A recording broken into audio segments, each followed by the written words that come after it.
Matilda by Roald Dahl. Chapter 18. The Names. "Miss Trunchbull!" Matilda cried, jumping about a foot in the air. "You mean she is your aunt? She brought you up?" "Yes," Miss Honey said. "No wonder you were terrified," Matilda cried. "The other day we saw her grab a girl by the pigtails and throw her over the playground fence." "You haven't seen anything," Miss Honey said.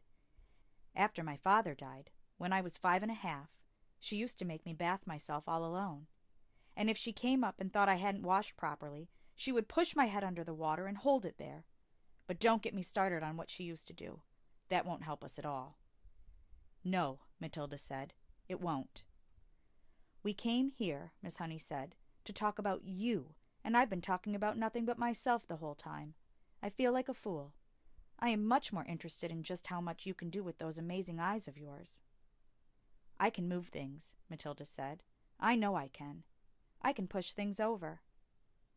"How would you like it," Miss Honey said, "if we made some very cautious experiments to see just how much you can move and push?"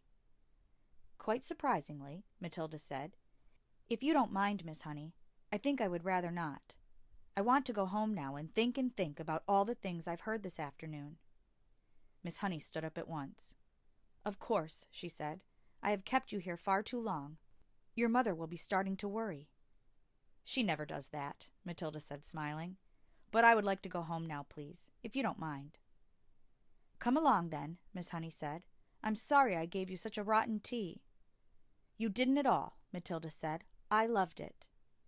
The two of them walked all the way to Matilda's house in complete silence. Miss Honey sensed that Matilda wanted it that way. The child seemed so lost in thought, she hardly looked where she was walking. And when they reached the gate of Matilda's home, Miss Honey said, "You had better forget everything I told you this afternoon."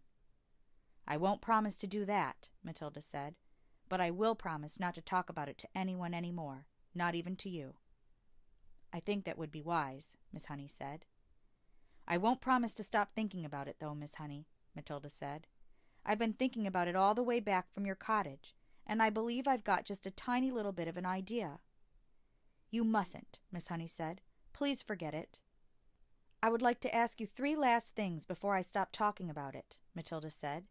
"Please will you answer them, Miss Honey?" Miss Honey smiled.